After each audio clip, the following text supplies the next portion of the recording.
Morning student. Gas law भी continue मैं कर रहा हूँ और गैस लॉ का मेजर पार्ट कंप्लीट है। कुछ पार्ट बस छोटा मोटा चार्ल्स लॉ, बॉल्स लॉ वो भी हो गया था लास्ट क्लास। अभी गैलोसॉक लॉ है, एवोगाड्रो लॉ है, now P equal to NRT. आज थ्योरी फाइनल करना हम लोग, फिर क्वेश्चन बॉल्स, चार्ल्स, एवोगाड्रो इनसे रिलेटेड क्वेश्चन 20 क्वेश्चन मैं प्रैक्टिस करा दूंगा। मेरा हो जाएगा आपका मेजर पार्ट गैस लॉ का जो बेस्ट पार्ट है काइनेटिक थ्योरी ऑफ गैस, वो कंप्लीट। फिजिक्स केमिस्ट्री दोनों का कॉमन टॉपिक है। वंडर वॉल इक्वेशन बेस्ट, सबसे ज्यादा क्वेश्चन वहां मिलेगा, वो कंप्लीट हो गया आपका। ठीक है, उससे रिलेटेड सारे term, van der Waals constant A, van der Waals constant B, critical pressure, critical volume, critical temperature, liquefaction of the gas, ये सब चीज कंप्लीट हो गया। डिफ्यूजन इफ्यूजन हो गया, Dalton's law partial pressure complete हुआ। लास्ट क्लास आपने बॉल्स लॉ भी पढ़ लिया था, चार्ल्स लॉ पढ़ लिया था, ढेर सारा ग्राफ आपने डिस्कस कर लिया था। एक गैलोसॉक लॉ लिखा हुआ है और एवोगाड्रो लॉ, दो लॉ एनसीईआरटी में ये है, और equation of the state ideal gas equation. Then ये फाइनल गैस लॉ फाइनल। आज थ्योरी में फाइनल करता हूं। क्वेश्चन रह जाएगा, क्वेश्चन में 20-25 जो भी बेस्ट क्वेश्चन रहेगा वो मैं कर दूंगा। मेजर क्वेश्चन पहले हो चुका है, काइनेटिक थ्योरी ऑफ गैस का सारा क्वेश्चन कंप्लीट, वंडर वॉल का सारा क्वेश्चन कंप्लीट, डिफ्यूजन इफ्यूजन सारा question complete, Dalton's law partial pressure वो भी कंप्लीट है पूरे न्यूमेरिकल के साथ। सिर्फ बॉल्स, चार्ल्स इनके न्यूमेरिकल बचे हुए हैं जो बहुत ज्यादा इजी होता है, हम लोग डिस्कस करेंगे। स्टार्ट करते हैं। अभी गैलोसॉक लॉ लिखा हुआ है यहाँ पे, जैसा स्टेटमेंट है एनसीईआरटी का स्टेटमेंट है, यहाँ लिखा हुआ उसके नीचे PT relation, pressure and temperature में रिलेशन है, और प्रेशर एंड टेम्परेचर में रिलेशन रहेगा। तो ये एनसीईआरटी का पेज नंबर आप रीड कर लीजिएगा, 139 एंड 140। ये इसी 139 पे ये है और 140 पे ये एवोगाड्रो लॉ है, जो एकदम आसान है। सो स्टेटमेंट वहां से रीडिंग कर लीजिए और नाउ उसका इक्वेशन बना लेते हैं हम लोग। At constant volume and constant number of mole, amount या number of mole, volume constant रखना है, नंबर ऑफ मोल कांस्टेंट रखना है। The pressure of gas varies directly with temperature, pressure directly vary with temperature. So आप statement जो है उसको आप फिगर बना लीजिए कि V for volume. So volume जो है वो लिखा हुआ है कि कांस्टेंट, ये वॉल्यूम कांस्टेंट है, and N for number of mole, ये भी कांस्टेंट रखना है आपको। हो गया। नाउ नेक्स्ट, अगर ये दोनों कांस्टेंट है तो लिखा हुआ कि now pressure of the gas varies directly proportional to temperature. So अगर दो कांस्टेंट कर लीजिएगा तो यहाँ है pressure of gas varies directly proportional to temperature. ये हो गया, यही तो छोटा सा लॉ था। नाउ आप अगर आप हटाएंगे यहाँ पे तो P is equal to K into T, where K is the constant. यहां आप लिख सकते हैं P by T, P by T is the constant. So P1 by T1 must be equal to P2 by T2.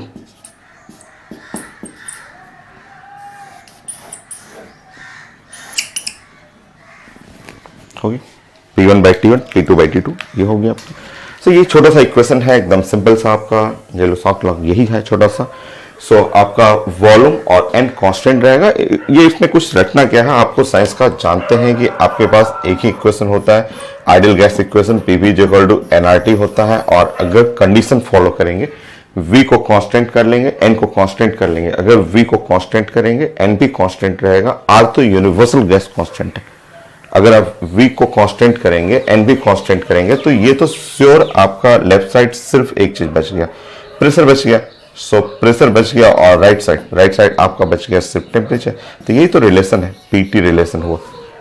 वो आप direct इससे भी statement इससे भी कर सकते हैं कि दो जैसे ही कांस्टेंट करिएगा, दो कांस्टेंट कर रहे हैं V और N कांस्टेंट कर लीजिएगा, क्योंकि आप कह रहे हैं क्वेश्चन में कि V कांस्टेंट है, N भी कांस्टेंट है, R तो यूनिवर्सल गैस कांस्टेंट होता है। सिर्फ दो तो बचा, P proportional to T।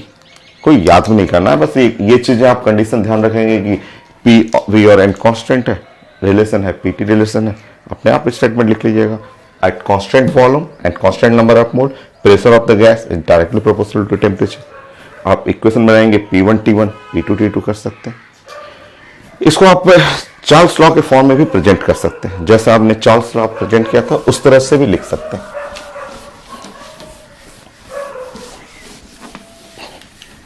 Second point, जैसा आप सेकंड पॉइंट में आपको छोटा सा लास्ट क्लास आपने चार्ल्स लॉ लिखा था, ऐसे लिखा था।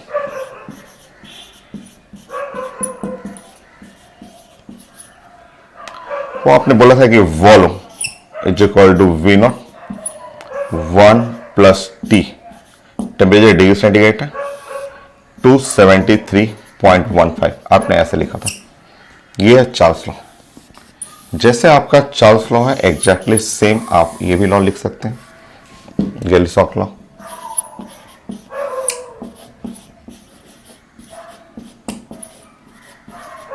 सेम चीज, सेम जैसे वहां पे small T temperature in degree centigrade, exactly ये भी लिख सकते हैं। Pressure is equal to P naught 1 plus T degree centigrade divide by 273.15, ऐसे लिख सकते हैं। सो स्टडी में ये नहीं लिखा हुआ बट ऐसे भी लिखा जाता है। ये pressure at T degree centigrade, volume at T degree centigrade, ऐसे लिख सकते हैं। बस छोटा सा यही तो लॉ है, एकदम सिंपल से। मेन बचा हुआ इसमें बस क्वेश्चन, और अच्छे क्वेश्चन, एम्स का आईटी क्वेश्चन, वो हम लोग डिस्कस करना है। बाकी लॉ तो बहुत छोटा है, मेजर पार्ट 99% कंप्लीट है। आज फाइनल ही कर देंगे, थ्योरी आज फाइनल करना है। ग्राफ कर लीजिए, एनसीईआरटी में ग्राफ लिखा हो, ग्राफ पढ़ लीजिए। ये ग्राफ पढ़ लीजिए, इसी का ग्राफ पढ़ना हो अगर मान लीजिए P is equal to P naught 1 plus T, temperature in degree centigrade है 273.15, इसी का ग्राफ पढ़ लीजिए पहले। इसको सॉल्व करिएगा तो पी ये अंदर चला जाएगा, पी नॉट 273.15, ये है temperature degree centigrade plus P not हो। सो इसको ग्राफ अगर आपको जैसे बॉल्स लॉ पढ़े हैं वैसे ही यहाँ भी पढ़ लीजिए। चार्ल्स लॉ जैसे पढ़े थे उस तरह गैली-सॉक लॉ भी है। यहाँ पे टेम्परेचर कर लीजिएगा अगर डिग्री सेंटीग्रेड टेम्परेचर, और ये प्रेशर का ग्राफ पढ़ेंगे सो आप रिलेट कर लीजिए। सो ये है वाई एक्सेस, सो ये है वाई, ये तो देखिए Y axis is equal to ये हुआ M X plus C, Y is equal to M X plus C. और ये आप प्लॉट करेंगे तो प्लॉट करने में जैसे आप चार्ल्स लॉ पढ़े थे एग्जैक्टली सेम ऐसे प्लॉट कर लीजिए। ये है टेम्परेचर है -273.15 डिग्री सेंटीग्रेड। इस टेम्परेचर पे प्रेशर ऑफ गैस जो हो जाएगा जीरो हो जाएगा। ये है आपका 0 डिग्री सेंटीग्रेड। यहाँ पे जो प्रेशर आएगा वो साइंस में पी नॉट कहलाएगा। हो गया, ये था ग्राफ। जैसे आपने चार्ल्स लॉ पढ़ा है एग्जैक्टली सेम वही है। आप वहां रिलेशन था, वीटी रिलेशनशिप था, ये पीटी रिलेशनशिप है, सब कुछ सेम है। ग्राफ भी वैसे ही बनाएंगे। सो ग्राफ जल्दी से प्लॉट करिए। सो ये पी और स्मॉल टी के लिए था temperature in degree centigrade, but अगर टेम्परेचर इन केल्विन रहे, केल्विन टेम्परेचर का, उसको बना लीजिए। सो आप जानते हैं कि P proportional to capital T ये था, और P is equal to K into capital T। So pressure और टेम्परेचर, अगर मेरा यहाँ टेम्परेचर और ये टेम्परेचर केल्विन स्केल का रहा और ये प्रेशर है P, so straight line y is equal to mx। So ये हुआ आपका y और ये है आपका m और ये x axis y is equal to mx, straight line passing through the origin। होगी दो किलो और ग्राफ प्लॉट करिए। जैसे एनसीईआरटी में जो जो ग्राफ लिखा हुआ है वो एक ही ग्राफ तो है एनसीईआरटी में, उसको समझना है ग्राफ को। ग्राफ आप इतना प्लॉट कर चुके हैं, लास्ट क्लास में आपने खूब प्रैक्टिस किया था। चार्ल्स लॉ में प्लॉट करिए। 5 So temperature, Kelvin scale, P4 pressure। Next,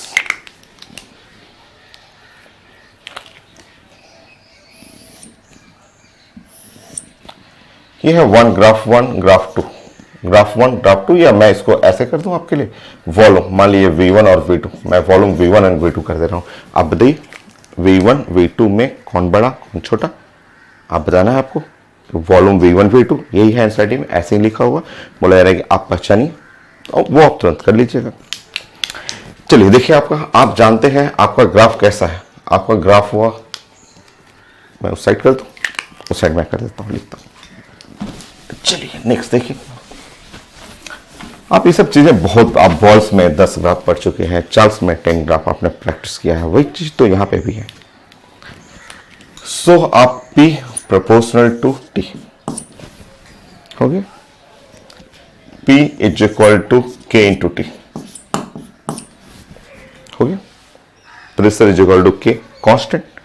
अच्छा ये कांस्टेंट है क्या, कांस्टेंट क्या है आपका, आप जानते हैं साइंस में कि आपका इक्वेशन है P is equal to nRT होता है, यही तो इक्वेशन होता है। तो अगर आप रिलेट करेंगे तो P इज इक्वल टू, ये कांस्टेंट क्या है, तो कांस्टेंट रियल में NR बाई V है और इनटू द T है, ये NR बाई V है। तो अपने से रिलेट कर लेना है कि वो कांस्टेंट जो है वो क्या है, उसका नाम है NR बाई V। अब आप देखिए, अब ये है y एक्सिस, ये है m है और ये है x है, हो गया, y is equal to mx।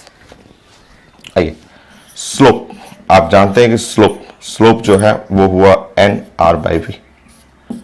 सो मैं थर्ड टाइम पढ़ा रहा हूं, फिजिक्स में मैंने 100 ग्राफ ऐसे किया हुआ है, तो यहां आप डायरेक्ट क्या कीजिए ना, स्लोप का मतलब हुआ m का मतलब हुआ NR बाई V, और स्लोप साइंस में कहलाता है tan theta. tan theta is equal to हुआ NR बाई V, और tan थीटा मतलब थीटा हुआ और प्रोपोर्शनल टू 1 बाई वॉल्यूम। यहां देखिए साफ ऐसे पता चल रहा है। तो मैं ग्राफ आपको बॉल्स में पढ़ा दिया है मैंने, चार्ल्स लॉ में बताया हुआ है, यहां आपको देखते समझ जाना है कि अच्छा ये एंगल है, ये एंगल हुआ, ये एंगल हुआ, ऐसे एंगल हुआ, इस तरह एंगल हुआ, ये कहलाता है थीटा। अगर थीटा ज्यादा है, इसका इस ग्राफ का थीटा ज्यादा है तो वॉल्यूम क्या हो गया, कम हो गया। ये है थीटा 1, मान लीजिए इस ग्राफ को बनेंगे, ये थीटा 1 थीटा 2, सब दिख रहा है थीटा 2 ज्यादा है। अगर थीटा 2 यहां ज्यादा है एंगल तो वॉल्यूम कम होगा। तो कोई चीज रटा नहीं जाता है साइंस में, आपको रटने की कोई जरूरत नहीं है। यहां पे थीटा 2 ग्रेटर देन थीटा 1, सो V2 जो लेस देन V1 हो, या आप बोल सकते हैं V1 बड़ा है V2 से। सो ये था आपका ग्राफिकल फॉर्म, गेलुसाक लॉ का ग्राफ आपको जानना था। और भी ग्राफ है, और भी आप कर लीजिएगा, चेंजेस होते रहता है, एक्सेस चेंज कर दूंगा मैं, ठीक है। और करिए और बनिए, रटिएगा मत, कोई भी साइंस में रटना नहीं है, आपको रिलेट करना है। OPP इक्वल टू NRT है, उससे कांस्टेंट खोजना है, उस कांस्टेंट से स्लोप निकाल दीजिएगा, स्लोप निकालते ही पता चल जाएगा आपको। नेक्स्ट, तो ये सब बस ऐसे देख के लोग बना देते हैं, वो तो मुझे समझाना है, इसलिए वो पूरा डिटेल में मैं लिख रहा हूँ आपके लिए। सो नेक्स्ट 6 फिर से ग्राफ बनाइए। ये है टेम्परेचर इन केल्विन स्केल, ये है प्रेशर। मान लीजिए ऐसे ग्राफ ऐसे लिखा हुआ, ये है V1 V2 V3 ऐसे ग्राफ है, V1 है V2 है और V3 है, ऐसे ग्राफ लिखा हुआ। सो आपको वॉल्यूम चाहिए, आपको वॉल्यूम चाहिए, तो आप तो डायरेक्ट वहां से कर ही सकते हैं, वहां आप देख के बना सकते हैं, बट कभी भी साइंस को याद नहीं करना। आप तुरंत यहाँ पे रिलेट कर लीजिए, बोलेगा अच्छा P प्रोपोर्शनल टू T, ये P प्रोपोर्शनल टू T है, ये तो आपका ये इक्वेशन जो हुआ आपको गेलुसाक लॉ हो गया।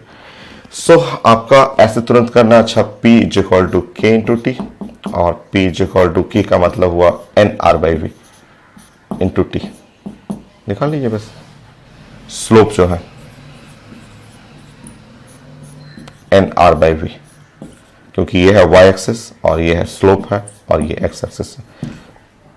स्लोप का मतलब tan थीटा हो, वॉल्यूम करिएगा 1 बाई V, वॉल्यूम नीचे चला जाएगा ऐसे।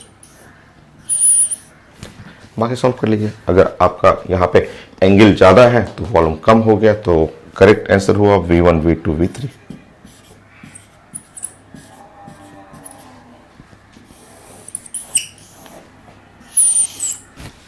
होगी, सिंपल सा ग्राफ आपको बनाना है। आप कई बार आप प्रैक्टिस कर चुके हैं, आप चार्ल्स लॉ में पढ़े हुए हैं, आपने बॉल्स लॉ में डिस्कस किया था और सेम ग्राफ यहाँ पे प्लॉटिंग करना है। तो रटा नहीं जाता है साइंस में, मैं चेंज कर दूंगा, चेंजेस भी होते रहेगा, ये नहीं कि साइंस में इसको याद कर लेना है। आप ग्राफ में एक्सिस चेंज हो जाएगा, फिर आपसे पूछा जाएगा, मान लीजिए मैं एक्सिस चेंज कर दूं, मुझे एक्सिस चेंज करना है, यहाँ 5 हुआ और 6 7, मान लीजिए इसमें मैंने एक्सिस चेंज कर दिया, इधर मैंने वॉल्यूम सॉरी इधर टेम्परेचर मैंने कर दिया, यहाँ टेम्परेचर इन केल्विन ऐसे मैंने कर दिया और यहाँ पे प्रेशर कर दिया, एक्सिस को जस्ट रिवर्स कर दिया मैंने, एक्सिस चेंज कर दिया। और ग्राफ आपसे पूछा कि मेरे पास है वॉल्यूम V1, ये है वॉल्यूम V2 और वॉल्यूम V3। अब आप बताएंगे कि क्या ऑर्डर रहेगा वॉल्यूम का, करेक्ट ऑर्डर क्या होगा आपका।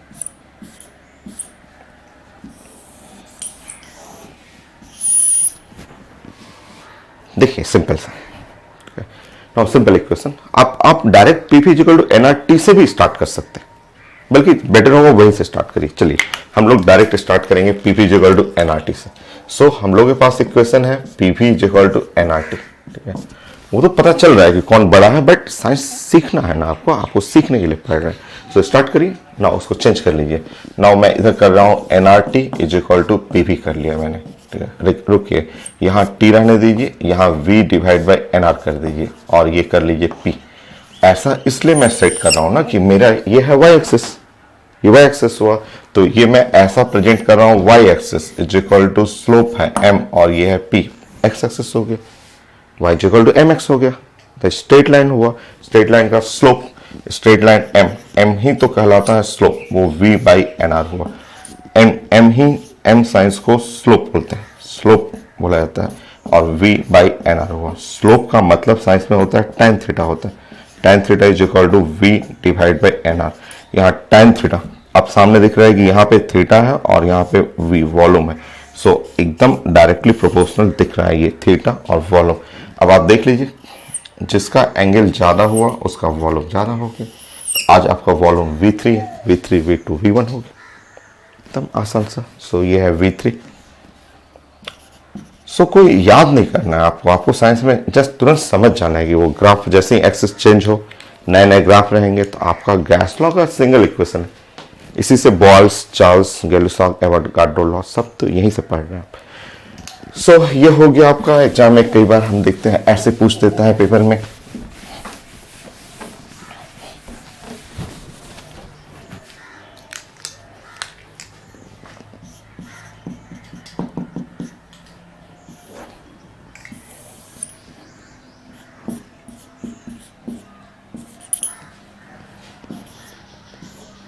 जैसे ऐसे ग्राफ लिखा हुआ, ऐसे लिखा रहेगा, ऐसे लिखा रहेगा, पॉइंट्स यहाँ पे लिख देता है। पेपर में लिखा रहता है, कई बार देखते हैं पेपर में ऐसे कह देगा, ये है पॉइंट नंबर 1, ये पॉइंट नंबर 2, ये पॉइंट नंबर 3 और ये पॉइंट नंबर 4 ऐसे।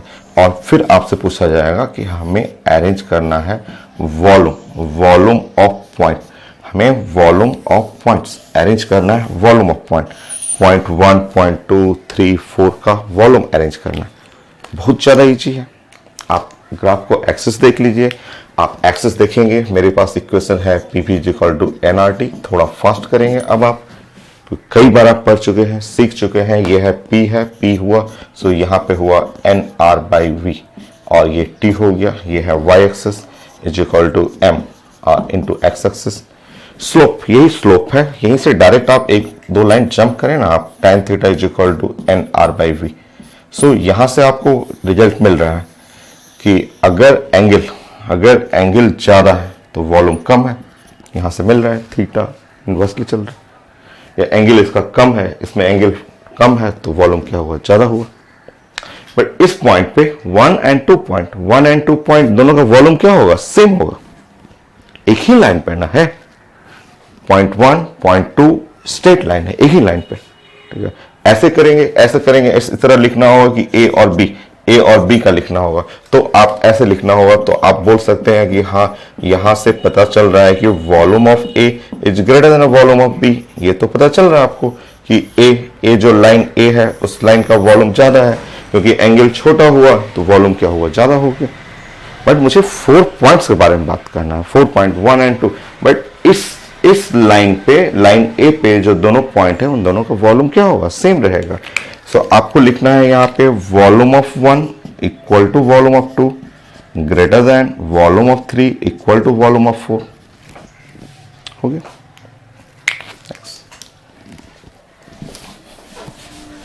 तो कहीं कुछ याद नहीं करना है, क्योंकि एक्सेस एग्जाम में चेंज होते रहेगा। आप अगर याद करेंगे तब तो मिस्टेक हो जाएगा।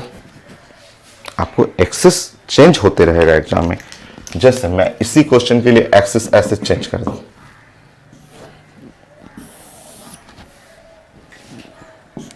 यहां टेम्परेचर है केल्विन स्केल में और यहां पे है प्रेशर,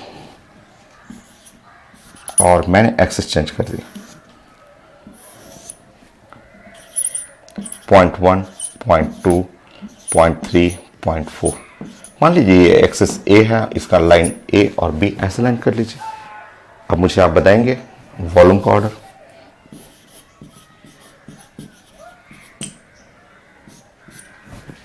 बताएंगे वॉल्यूम। देखिए सिंपल, एकदम आसान सा। सो हम लोग बात करेंगे, क्वेश्चन मेरे पास है पीवी इक्वल टू एनआरटी, क्योंकि मैं इसी क्वेश्चन से आपको गैस के लिए ग्राफ प्लॉट करना है। चाहे बॉल्स लॉ हो, चार्ल्स लॉ हो, गैलिसॉक हो, एवोगाड्रो हो, हर लॉ के लिए इसी क्वेश्चन से बनाना है आपको। एक्सेस देखिए यहाँ पे टी है, so T is equal to V by N R into P. T V by N R into P. अब रिलेट कर लीजिए, ये है y is equal to M into x.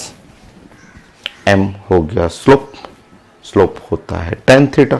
सो आपने यहां देखा कि tan theta is equal to V R divide by N R, ये है tan थीटा, हो गया v बाई एन आर। अब आप देखिए, अगर एंगल आप बढ़ाएंगे, एंगल ऐसे बढ़ा रहे हैं, जैसे जैसे एंगल आप बढ़ाएंगे, ठीक है, वैसे से वॉल्यूम बढ़ेगा। तो यहां से वॉल्यूम के बारे में पढ़ना हो तो बी का वॉल्यूम श्योर बड़ा है ए से, बट चारों पॉइंट्स के लिए पढ़ना हो, चारों पॉइंट्स 4 पॉइंट्स के लिए पढ़ना हो तो वॉल्यूम जो है वो 4 पॉइंट में पढ़ना हो तो 1 2 3 4। सो वॉल्यूम 4 सबसे बड़ा होगा वॉल्यूम 3 से, फिर वॉल्यूम 2 सबसे बड़ा होगा वॉल्यूम 1 से।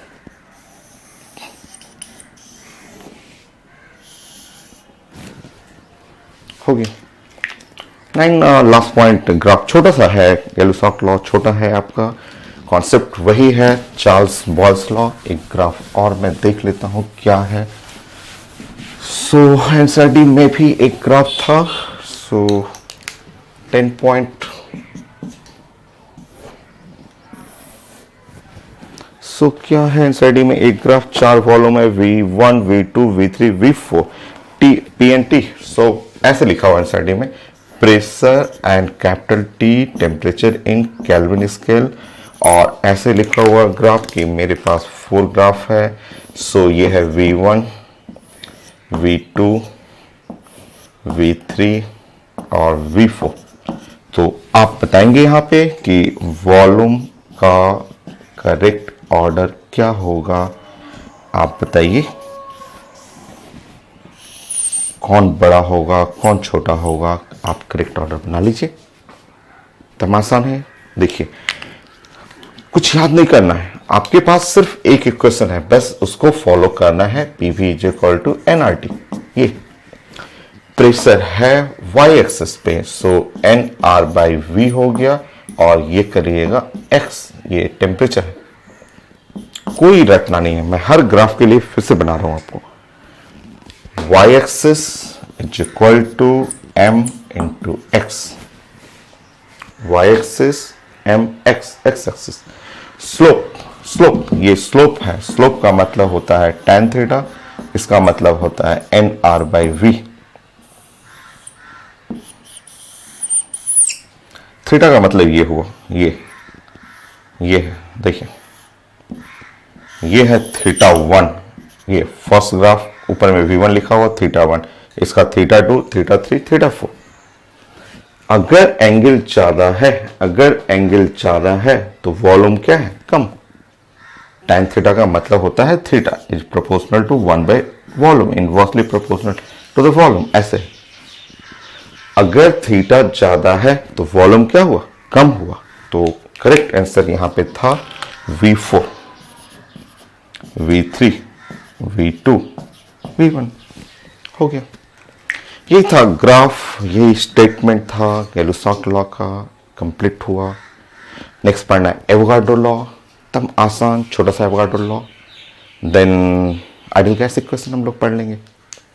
सो थ्योरी आज कंप्लीट करना है, सो यहां तक आप कंप्लीट करिए एंड देन अभी मैं एवोगाड्रो लॉ लिख देता हूं।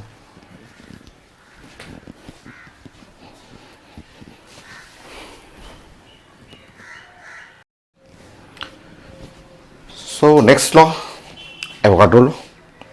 एवोगाड्रो लॉ लास्ट लॉ है। चार्ल्स हो गया, बॉल्स हो गया, आपका ये एवोगाड्रो लॉ एंड गैलुसॉक लॉ वो कंप्लीट हो गया। So last the Avogadro law. Condition है, दो टर्म कांस्टेंट आता है at constant temperature and pressure. यहाँ कंडीशन स्टार्टिंग में लिखा हो at constant temperature and pressure. Temperature pressure constant होना चाहिए। Equal volume of gas contain equal number of the molecule. Equal volume of gas contain equal number of molecule. Just statement में आपको लिखना है। सो condition आप लिख लें कि प्रेशर है और टेम्परेचर है, ये दोनों टर्म कांस्टेंट हो गया। ये कांस्टेंट है आपका, ये कांस्टेंट है। आप V4 लिख लेंगे वॉल्यूम ऑफ गैस, ये वॉल्यूम ऑफ गैस,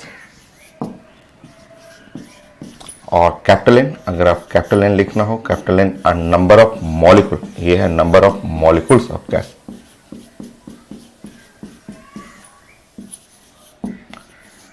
सो इन्होंने बोला था एवोगाड्रो लॉ में कि equal volume contain equal number of the molecule.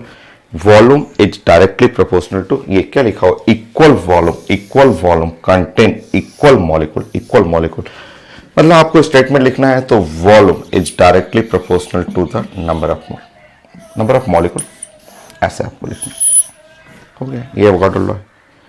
आप इसको ऐसे भी लिख सकते हैं कि volume divide by number of molecule, ये कांस्टेंट कर सकते हैं।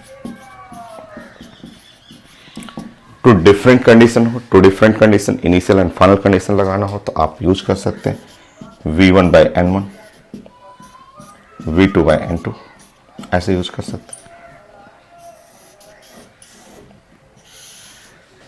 होगी। यहां नंबर ऑफ मोल में भी रिप्लेस कर सकते हैं आप, इसको नंबर ऑफ मोल के टर्म में भी रिप्लेस कर सकते हैं। देखिए ये आपका नंबर ऑफ मॉलिक्यूल के लिए एवोगाड्रो लॉ था, बट आप इसको नंबर ऑफ मोल में भी प्रेजेंट कर सकते हैं। आप जानते हैं मोल कॉन्सेप्ट। अगर आप n अगर लिखें यहां पे नंबर ऑफ मोल जो है वो आप जानते हैं small n the number of molecule divide by Avogadro number होता है। एवोगाड्रो नंबर कांस्टेंट, मतलब आप चाहें तो नंबर ऑफ मॉलिक्यूल, वो जो नंबर ऑफ मॉलिक्यूल है उसकी जगह n into the Avogadro number ऐसे यूज कर सकते हैं। ये एवोगाड्रो नंबर कांस्टेंट है। ये एवोगाड्रो नंबर 6.023 इंटू 10 पे पावर 23 यूनिट होता है इसका मोल इनवर्स। ये है एवोगाड्रो नंबर जो कांस्टेंट होता है।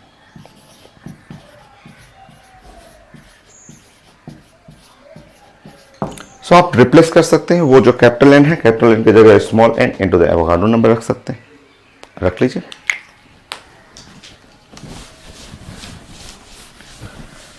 रिप्लेस करके देखिए, तो रिप्लेस करके देखिएगा यहां पे हुआ V1 by N1, V2 by N2। यहां पे रिप्लेस करेंगे तो V1 by N1 small n1 into the Avogadro number of, now V2 यहां small n2 into the Avogadro number. Avogadro number cancel कर लीजिए, दोनों साइड से कैंसिल कर लीजिएगा। तो जैसे आप कैंसिल कर रहे हैं तो ये भी आप नंबर ऑफ मोल के टर्म में भी आप प्रेजेंट कर सकते हैं। सो आप लिख सकते हैं V1 by N1 number of मोल, और ये V2 बाई N2 ये भी लिख सकते हैं आप। ऐसे भी आप एवोगाड्रो लॉ को ऐसे भी प्रेजेंट कर सकते हैं। इसका मीनिंग हुआ कि आप volume divide by n number of mole, ये कांस्टेंट हो गया। इसका मतलब हुआ आपका volume is directly proportional to number of mole हो गया। सो एवोगाड्रो लॉ को इस फॉर्म में नंबर ऑफ मोल के फॉर्म में भी प्रेजेंट कर सकते हैं, नंबर ऑफ मॉलिक्यूल के टर्म में भी प्रेजेंट कर सकते हैं।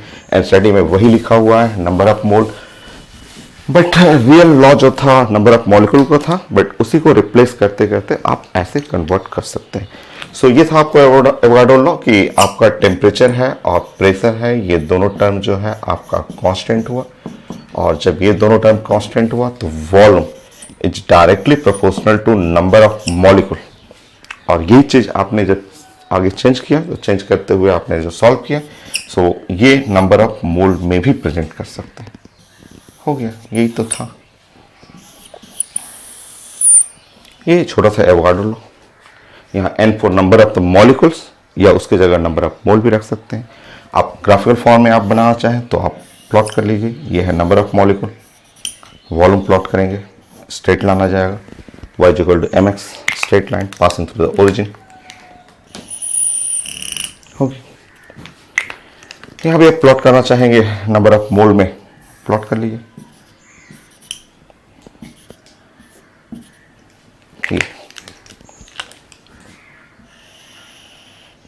हो गया एवोगाड्रो लॉ, यही इतना छोटा सा law Avogadro law. Next NCERT में है आपका ideal gas equation.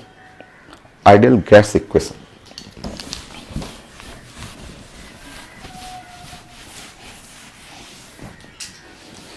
Third point, theoretical part theory है आपका third, ideal gas equation.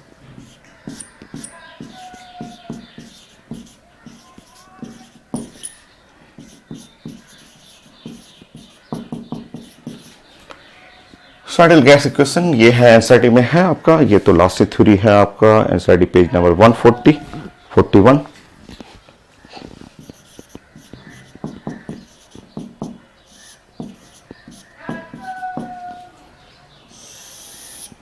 Ideal gas equation कैसे आया हुआ है वो स्टेटमेंट उसमें लिखा हुआ है। Just balls law, Charles law, Avogadro law, तीनों लॉ को बोला गया है आप ऐड कर लीजिए। आप ही लिखिए, यहाँ पे आप लिखिए, आपने क्या स्टेप बाय स्टेप कर लीजिए। कई पॉइंट है, 3-4 पॉइंट में हम लोग इसको कंप्लीट करेंगे। सो फर्स्ट पॉइंट आप लिखेंगे यहाँ पे बॉल्स लॉ। आप बॉल्स लॉ पढ़ चुके हैं, आप लिख लेंगे यहाँ पे बॉल्स लॉ। बॉल्स लॉ में आपने पढ़ा था कि volume is inversely proportional to pressure, ऐसे आपने पढ़ा था, ये बॉल्स लॉ था। कंप्लीट हो गया आपका। Charles law,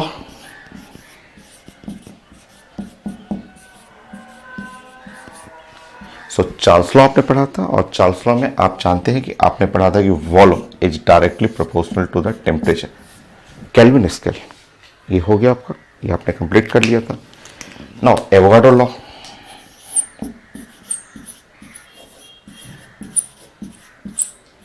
so Avogadro law में volume is directly proportional to the number of mole, molecules भी लिख सकते हैं, नंबर ऑफ मोल भी यूज कर सकते हैं। अब एनसीईआरटी में बोला जा रहा है कि आप ऐसा करेंगे, आप तीनों लॉ को एक साथ कंबाइन कर लेंगे। जो तीनों गैस लॉ के, जो balls law, Charles law, Avogadro law, तीनों को एक साथ कंबाइन करेंगे। जब एक साथ कंबाइन करेंगे तो वॉल्यूम डायरेक्टली प्रोपोर्शनल टू यहाँ n, यहां से लीजिएगा तो t, और यहां से लीजिएगा तो 1/p। ये हो गया, तीनों लॉ को एक साथ आप कंबाइन कर लें। अब वो जो प्रोपोर्शनलिटी हटाना है उसके जगह एक कांस्टेंट यूज करेंगे। सो वही कांस्टेंट जो है गैस कांस्टेंट बनता है।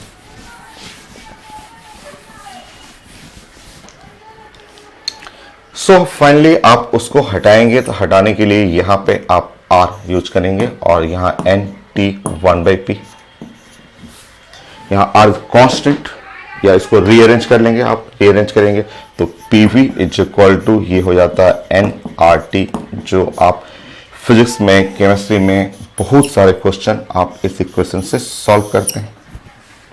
जहां पे R मैंने वो कांस्टेंट ऑफ प्रोपोर्शनलिटी यूज किया है, कांस्टेंट। इस R को यूनिवर्सल गैस कांस्टेंट बोलते हैं।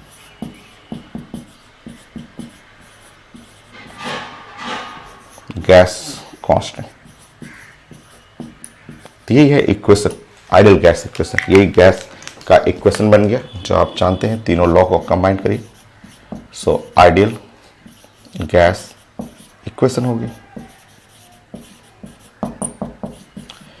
Famous equation PV is equal to NRT, जो आप फिजिक्स के अंदर, केमिस्ट्री के अंदर हर टॉपिक में यूज करते ही, आप साउंड के अंदर यूज करते हैं, हीट के अंदर यूज करेंगे, बहुत सारे टॉपिक में आप मॉडर्न फिजिक्स में यूज करते हैं। PV is equal to NRT. R जो है यूनिवर्सल गैस कांस्टेंट है, वैल्यू ऑफ आर, आर का वैल्यू आप लिख लीजिए। कैसे आता है वो मैं आपको बता दूंगा यूनिट के साथ, में नेक्स्ट क्लास में आपसे डिस्कस कर लूंगा। सो आर करिए, universal gas constant, R universal gas constant. Second point, आप जानते हैं आर का वैल्यू हम लोग कई बार यूज करते रहते हैं, सो आप एक बार लिस्ट जरूर बना लेंगे। आर जो है वो यूनिवर्सल गैस कांस्टेंट,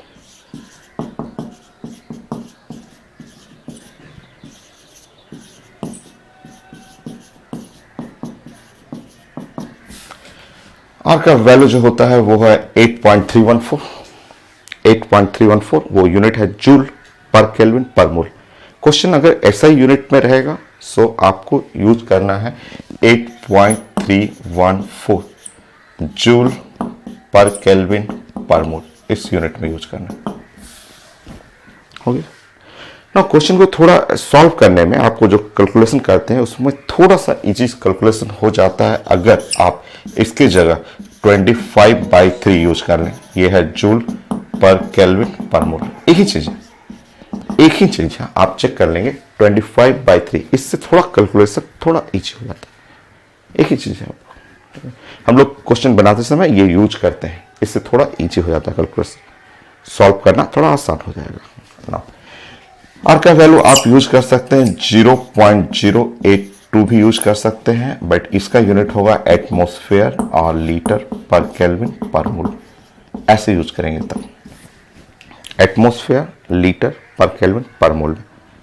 इस वैल्यू का दूसरा डाटा होता है, बट ये एग्जैक्ट नहीं, दूसरा डाटा एग्जैक्ट नहीं, ये अप्रोक्सीमेट होता है, नियरली 1/12 होता है। इसमें भी हम लोग क्वेश्चन थोड़ा फास्ट करने के लिए हम लोग यूज करते हैं 1/12, जिससे हमें आंसर का पता चल जाता है, आंसर क्या होगा वो आइडिया मिल जाता है। सो अगर हम इस, बट ये एग्जैक्ट नहीं है, ये अप्रोक्सीमेट है, ये तो खैर एग्जैक्ट आ जाता है, बट ये अप्रोक्सीमेट है। सो एटमॉस्फेयर, लीटर पर केल्विन पर मोल, ठीक, ये हो गया। आर का वैल्यू, एक वैल्यू आप और भी यूज करते हैं जो कैलोरीमेट्री में काफी यूज करते हैं आप, 2 कैलोरी पर केल्विन पर मोल। सो ये कई वैल्यू है आर का जो आप कई टॉपिक में यूज करते आ रहे हैं, हीट के अंदर यूज करते हैं, कैलोरीमेट्री में यूज करते हैं, साउंड के कई क्वेश्चन में आपने यूज किया है, आप गैस लॉ के क्वेश्चन में आप यूज करते हैं, काइनेटिक थ्योरी ऑफ गैस में आपने यूज किया है, वान डेर वाल्स कांस्टेंट में सब में आया था ये वैल्यू, वो सब आप पहले पढ़ चुके हैं, फिर से पढ़ लीजिए। सो यूनिट हो गया, वैल्यू हो गया, थोड़ा डायमेंशन लिख दीजिए और डायमेंशन लिख लीजिए आर का। आर का पूछा जाता है ना, गैस कांस्टेंट का डायमेंशन लिखना है आपको।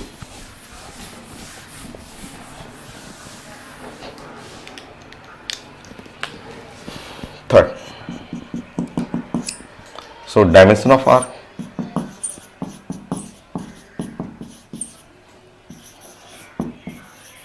सो गैस कांस्टेंट का डायमेंशन, यूनिट दिख रहा है यहाँ पे, यूनिट जूल पर केल्विन पर मोल। सो ये आप यूनिट देख रहे हैं, यूनिट आपने पढ़ा कि जूल है, पर केल्विन है, पर मोल है, ये यूनिट है। जूल का डायमेंशन, जूल का डायमेंशन होता है mL2T-2, आप जानते हैं first topic unit dimension. Kelvin ये के हो गया और ये है मोल, मोल हो गया। सो नाउ डायमेंशन करेंगे आपको, सो ये हो गया mL2T-2, केल्विन -1, मोल -1 हो गया, यूनिट एंड डायमेंशन कंप्लीट। अच्छा, अब वो जो गैस इक्वेशन है ना, उसको 2-3 फॉर्म में आप प्रेजेंट करिए तो वो पूछा जाता है, 2-3 अलग अलग फॉर्मेट में प्रेजेंट कर लेंगे, बहुत छोटा, बहुत आसान। बेस्ट पार्ट तो बहुत पहले कंप्लीट हो गया था, ये तो बस छोटा छोटा पार्ट आप पढ़ रहे हैं, गैस लॉ फाइनल कर रहे हैं आप, छोटे छोटे पार्ट आप डिस्कस कर रहे हैं। फोर्थ, आपने बताया PV is equal to NRT, ठीक है। अब आप थोड़ा मोड़ा इसमें रिप्लेसमेंट कर सकते हैं। आप जानते हैं नंबर ऑफ मोल जो होता है number of molecule divide by Avogadro number, ये आप जानते हैं, number of molecule by Avogadro number. Okay, so continue करिए। P V number of mole, capital N divide by Avogadro number. हो गया। Next, P into V, so capital N or R are divided by Avogadro number into T। हो गया। आपको पढ़ चुके हैं आप काइनेटिक थ्योरी ऑफ गैस में भी, आप एवरेज काइनेटिक एनर्जी जब पढ़े थे तो आप पढ़े थे R बाई एवोगाड्रो नंबर जो होता है ना, वो हम लोग बोलते हैं KB. KB KB the Boltzmann constant, the Boltzmann constant, KB the Boltzmann constant. तो आप आइडियल गैस इक्वेशन को आप इस फॉर्म में भी प्रेजेंट कर सकते हैं, N into K B into T, N into K B into T.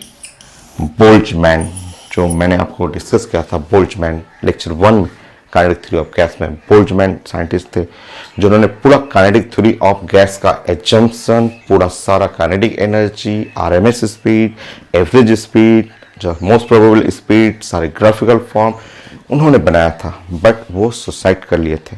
मैंने स्टार्टिंग में बताया था आपको काइनेटिक थ्योरी ऑफ गैस में, क्योंकि वो उन्होंने बनाया जो थ्योरी, वो कोई साइंटिस्ट उसको एक्सेप्ट नहीं कर रहा था। कोई भी साइंटिस्ट, फिजिक्स का, केमिस्ट्री का, सारा यूनियन जो साइंटिस्ट लोगों का था, वो कोई उनके वर्क को एक्सेप्ट नहीं कर रहा था। सब जगह से उनको रिजेक्शन मिल रहा था। तो वो मैं डिस्कस किया था बोल्ट्जमैन के बारे में, कि बोल्ट्जमैन एंड स्टडी में भी लिखा हुआ कि बोल्ट्जमैन जो थे सुसाइड कर लिए थे। वो फ्रस्ट्रेशन में, डिप्रेशन में, वो बोले कि डिप्रेशन में कि कोई उनके वर्क को, इतने अच्छा वर्क था, बाद में उनका वर्क एक्सेप्ट किया गया और वही साइंस में बना काइनेटिक थ्योरी ऑफ गैस का। बहुत ज़्यादा इंपॉर्टेंट, बहुत इंपॉर्टेंट टॉपिक जो फिजिक्स में भी है, केमिस्ट्री में भी है, कॉमन टॉपिक है और बहुत सारा क्वेश्चन आता है। सो मैंने आपको बार बार बोलता हूँ कि बेस्ट टॉपिक तो स्टार्टिंग का था, गैस लॉ का, kinetic theory of gas, van der Waals equation, diffusion effusion, ये भी है बट ये इजी माना जाता है, काफ़ी आसान है। या आप अपने से भी पढ़ सकते हैं या मैं क्वेश्चन कराऊंगा तो बहुत इजी है। सो चलिए इस आइडियल गैस इक्वेशन को इस फॉर्म में भी आप प्रेजेंट कर सकते हैं। और यहाँ पे के बी जो हम लोग को पढ़ना है, के बी द बोल्ट्जमैन कांस्टेंट।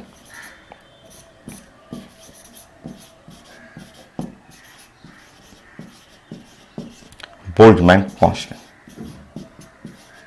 और एन जो है नंबर ऑफ मॉलिक्यूल, एन जो है वो है नंबर ऑफ मॉलिक्यूल।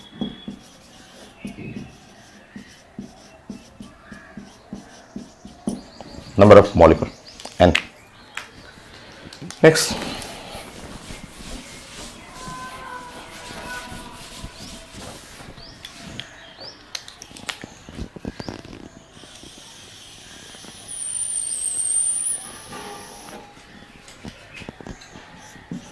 उसी क्वेश्चन को आप कई फॉर्म में आप प्रेजेंट करना होता है। सो आप next form PV equal to NRT,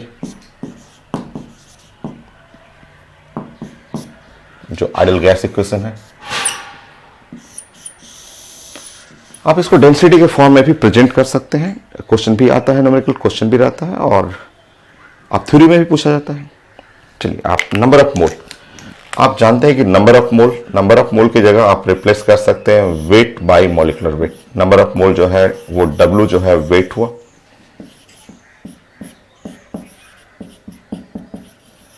और m नॉट जो हुआ वो मॉलिक्यूलर वेट हुआ।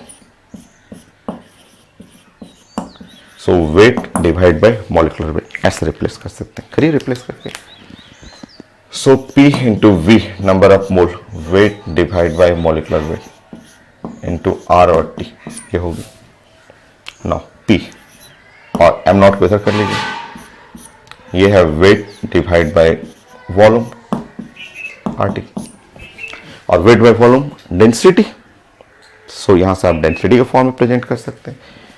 P into M naught is equal to D into R और T। सो ये हो गया आपका। So density is equal to हो गया P into M naught by RT। So D for density of gas, D जो है वो density of gas.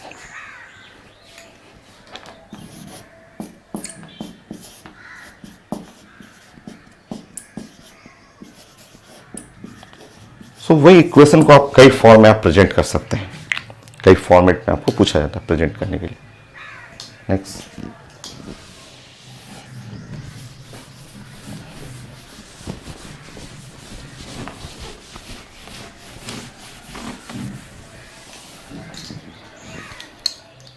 Five six, इससे तो कई क्वेश्चन भी आ चुका है, इससे कई क्वेश्चन आता रहता है। जैसे क्वेश्चन तो मैं एक क्लास के बाद डिस्कस करूंगा, आज थ्योरी मैं कंप्लीट करता हूं आपका। जैसे लिखा हुआ the density of neon will be highest at, density of neon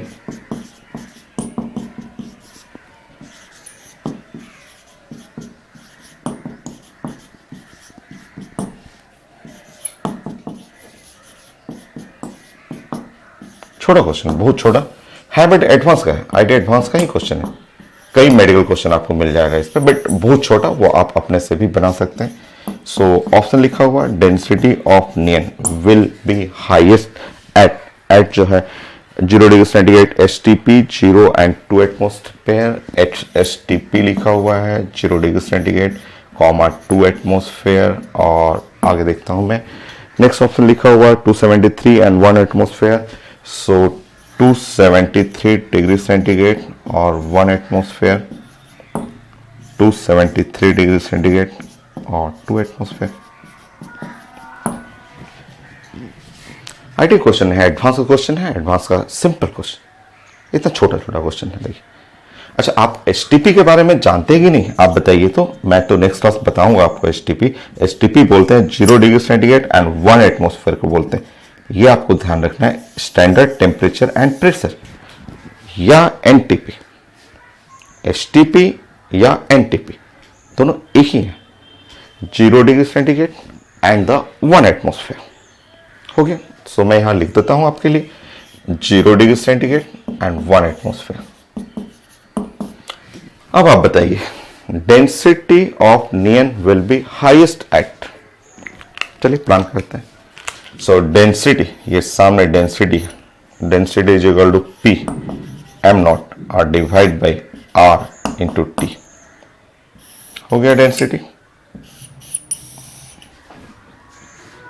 next, density आपको मैक्सिमम चाहिए, डेंसिटी अगर आपको मैक्सिमम चाहिए, डेंसिटी मैक्सिमम चाहिए, ठीक है, तो प्रेशर मैक्सिमम, प्रेशर है मैक्सिमम और टेम्परेचर है minimum. Pressure maximum, temperature minimum, pressure maximum, temperature minimum, pressure maximum, इनको हटाइए और इसको हटाइए। प्रेशर तो मैक्सिमम में 1 and 2 में 2 आ गया, और टेम्परेचर क्या चाहिए, मिनिमम, मिनिमम टेम्परेचर। हो गया, इतना छोटा, तो स्कूल टाइप का क्वेश्चन, एडवांस में पूछा हो, बहुत छोटे छोटे क्वेश्चन में मिलेंगे। क्वेश्चन मैं प्रैक्टिस कराऊंगा, मैं तो बस दिखा रहा था कि आप देखिए छोटा छोटा जो फॉर्मूला है उससे भी क्वेश्चन आ जाता है।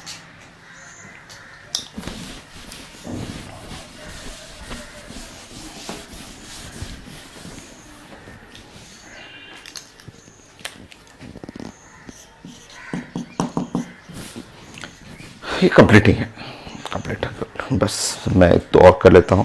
The gas has a density of, gas has a density of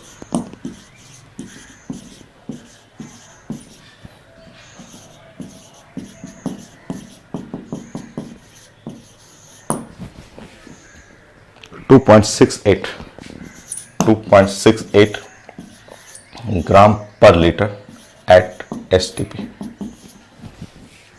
at STP, then gas is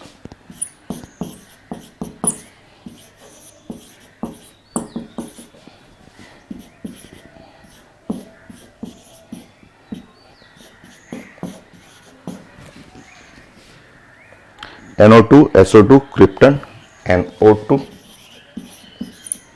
SO2, krypton,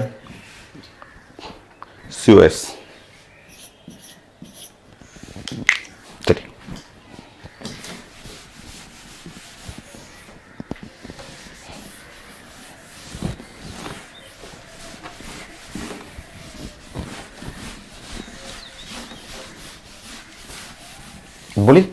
बहुत सारे क्वेश्चन हैं, बट एक आध छोटा सा क्वेश्चन आप बनाइए अभी। चलिए देखिए, डेंसिटी ऑफ गैस लिखा हुआ है एट एसटीपी। गैस खोजना है, कौन सा गैस है, एकदम इजी। अभी आपने फॉर्मूला बताया था, डेंसिटी इज इक्वल टू, इधर हो गया P into M naught R divide by R और T। ये आपने कंप्लीट किया था। अब मुझे क्या करना है कि यहां से अगर मुझे मॉलिक्यूलर वेट मिल जाए तो मेरा तो सारा काम हो जाएगा। DRT बाई P कर लीजिए। क्या क्या दिया हुआ है ध्यान से देखिए। डेंसिटी लिखा हुआ 2.68 ग्राम पर लीटर हो गया। 2.68 ग्राम पर लीटर। यूनिट देखा कीजिए, यूनिट क्या लिखा हुआ, लीटर, लीटर में लिखा हुआ। आर का वैल्यू है 0.082 एटमॉस्फेयर लीटर पर केल्विन पर मोल। एटमॉस्फेयर लीटर पर केल्विन पर मोल हो गया आर का वैल्यू, क्योंकि इसी यूनिट में लेना है, जिस यूनिट में लिखा रहेगा वही यूनिट यूज करना है। नाउ प्रेशर, अभी मैंने सिखाया कि एसटीपी पे pressure 1 atmosphere, temperature capital T लेना है तो 273 केल्विन। ये है, ये कंडीशन है आपका एसटीपी का। सो एसटीपी पे 0 डिग्री सेंटीग्रेड होता है और 1 एटमॉस्फेयर होता है। बट आप चेंज करेंगे ना, आप बताइए, कैपिटल टी जो है केल्विन में ना पढ़ते हैं आप, तो चेंज कर लीजिए, जाइए डाटा रख लीजिए, डाटा रख के मॉलिक्यूलर वेट मिला लीजिए। और मॉलिक्यूलर वेट सबका पता है, मॉलिक्यूलर वेट सबका सामने आप चेक कर लीजिए। स्टार्ट करिए। सो मॉलिक्यूलर वेट, डेंसिटी 2.68, यूनिट लिखने की जरूरत नहीं है, वो कट जाएगा सब। सो 0.082, टेम्परेचर 273 बाई 1, ये है। सॉल्व कर लीजिए। सो ये है 2.68, यहां से 1 2 0 करिए, हटाइए 8.2 और 2 0 यहां दीजिएगा 2.73। सो मॉलिक्यूलर वेट अब आप सॉल्व कर लेंगे ग्राम पर मोल में, यूनिट सही है, मैं सॉल्व कर लेता हूं। अब उधर मिलाइए, तब तक इनका मॉलिक्यूलर वेट निकालिए आप, मैं सॉल्व करके बताता हूं आपको। 2.68, 8.2, 2.73 और ये आ गया 59.99। तो मेरे आंसर 60 आ रहा है। चेक करिए तो जरा, 60 ग्राम पर मोल। जरा आप चेक करके बताइए, इधर से इधर चेक करिए। सो आपने मॉलिक्यूलर वेट निकाला, इसका मॉलिक्यूलर वेट अगर आप इसका निकाल रहे हैं तो यहाँ 32 और 14, 32, 42, 46, 44, सॉरी चेक कर लीजिए, 44, एक बार चेक करिए, 32 हुआ और 32 और ये नाइट्रोजन 14 होता है, 32, 14, 46, ये है 32, 32, 64। क्रिप्टन होता है हीलियम, नियन, आर्गन, क्रिप्टन पता नहीं, क्रिप्टन का नहीं पता है, रुक जाइए, कोई नहीं, हम लोग बना लेंगे। हीलियम है, नियन है, आर्गन है, क्रिप्टन है। क्रिप्टन होता है यहाँ, इसका एटॉमिक नंबर 36 है, 36 हो गया तो ये डबल कर लीजिएगा, डबल से ज़्यादा हो गया, नियरली जो भी हो, मोर देन 30, 70 से ज़्यादा है। ये नहीं भी पता है कोई बात नहीं है, बट ये तो पता है कि मोर देन 72, कम से कम एटॉमिक नंबर से डबल से तो ज़्यादा होता है, ठीक है, 72 से ज़्यादा है, छोड़ दीजिए उसको। इसका देखिए मॉलिक्यूलर वेट, कार्बन हो गया, इसमें हो गया कार्बन 12, ऑक्सीजन हो गया 16 और ये है 32। ओह ये तो एग्जैक्टली आ गया, एग्जैक्टली 60 आ रहा है, चेक करिए तो एग्जैक्ट 60 हो गया सर। ऐसे क्वेश्चन भी आते हैं पेपर में, एग्जाम में आते रहते हैं। सो उस इक्वेशन से सब बन जाता है आपका। 7 हो गया और कुछ है नहीं, कुछ तो है नहीं। एक पॉइंट और लिखना हो आपको, क्वेश्चन बनाने में ये भी थोड़ा सा हेल्प मिल जाता है। 7 और 8,